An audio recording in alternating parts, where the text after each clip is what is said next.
ജീവിതത്തിൽ ഏറ്റവും ത്രില്ലിംഗ് ആയിട്ടുള്ള ഒട്ടേറെ അനുഭവങ്ങൾ പറയാനുണ്ട്. കാരണം അത് ഈ കഴിഞ്ഞ 40 കൊല്ലം കൊണ്ട് നമ്മൾ കടന്നു വന്ന യാത്രകളിൽ എവിടെയെല്ലാം ഉണ്ടായ സംഭവം ഉണ്ടായി. ഞാനിപ്പോഴും ഓർക്കുന്നു, ജഗദീശ്വരന്മാർ ഇപ്പം മലാതെ കിടക്കുന്ന അമ്പിളിച്ചേട്ടനെ വെച്ചൊരു ആഡ് ഞാൻ ആദ്യമായിട്ട് ചെയ്യുന്ന ലൂണാർ ഹവായിയാണ്. സത്യത്തിൽ അമ്പിളിച്ചേട്ടൻ എനിക്ക് തന്ന ഡേറ്റും ഷെഡ്യൂളും അനുസരിച്ചാണ്, പറയുന്ന ഡേറ്റ് അനുസരിച്ച് ഞങ്ങൾ ഷൂട്ട് ചെയ്യാൻ അവിടെ പോയി നിൽക്കുക. അമ്പിളിച്ചേട്ടൻ ഇല്ല. തിരക്കി ചെന്നപ്പോൾ പറഞ്ഞ് അമ്പിളിച്ചേട്ടൻ ശബരിമലയ്ക്ക് പോകുകയെന്ന് പറഞ്ഞു. പിന്നെ അന്ന് മുഴുവൻ ഞങ്ങൾ വേറെ ആടുകളെ ഭാഗങ്ങളൊക്കെ ഷൂട്ട് ചെയ്തു. 2-ാം ദിവസം ഞങ്ങൾ നോക്കിയിരിക്കുക അമ്പിളിച്ചേട്ടനെ. അങ്ങനെ ഞങ്ങളുടെ ഷൂട്ടിങ്ങിൽ അന്ന് ഞങ്ങൾ എന്ത് ചെയ്യണമെന്ന് വിചാരിച്ചിരിക്കുന്ന ഒരു 4 മണിയായപ്പം അമ്പിളിച്ചേട്ടൻ്റെ വിളി വന്നു. എവിടെ നിന്നോ അറിയുന്നു അമ്പിളിച്ചേട്ടൻ വന്നിട്ടുണ്ട്, ശബരിമലയിൽ തിരിച്ചെത്തി. അമ്പിളിച്ചേട്ടൻ ഏതാണ്ട് ഒരു 4 മണി കഴിഞ്ഞ് ഇവിടെ വരുന്നു.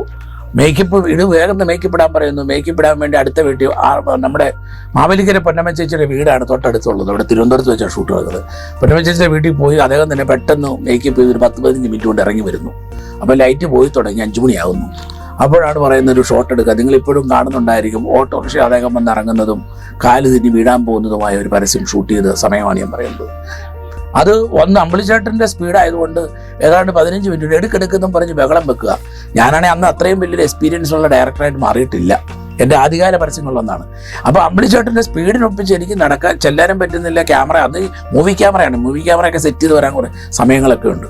പക്ഷേ എങ്കിൽ പിന്നെ രവി കെ ചന്ദ്രനാണ്, അന്ന് പ്രശസ്തനായ രവി കെ ചന്ദ്രനായിരുന്നു ക്യാമറ ചെയ്ത്. അതുകൊണ്ട് അത് കുറച്ചും കൂടി സ്പീഡിൽ നടത്താൻ പറ്റി. പക്ഷേ ആ പരസ്യം അങ്ങനെ വെറും 1 മണിക്കൂർ കൊണ്ട് ഞങ്ങൾ ആ പരസ്യം മുഴുവൻ ഷൂട്ട് ചെയ്ത് തീർത്തു. സത്യത്തിൽ പറയുകയാണെങ്കിൽ ആ പരസ്യം പിന്നീട് ഏറ്റവും വലിയ ഹിറ്റായി മാറുമ്പോൾ സത്യത്തിൽ നമ്മൾ ഓർത്തു ഏറ്റവും കുറഞ്ഞ സമയം കൊണ്ട് ഏറ്റവും ടെൻഷൻ അടിച്ച് ഷൂട്ട് ചെയ്തൊരു പരസ്യം ജനങ്ങൾ ഏറ്റുവാങ്ങുന്നത് കണ്ടുകൊണ്ട് ഇപ്പോഴും എനിക്ക് അമ്പിളിച്ചേട്ടനെ ഓർക്കുമ്പോൾ അതൊരു വലിയ അനുഭവമായി തന്നെയാണ് തോന്നുന്നത്.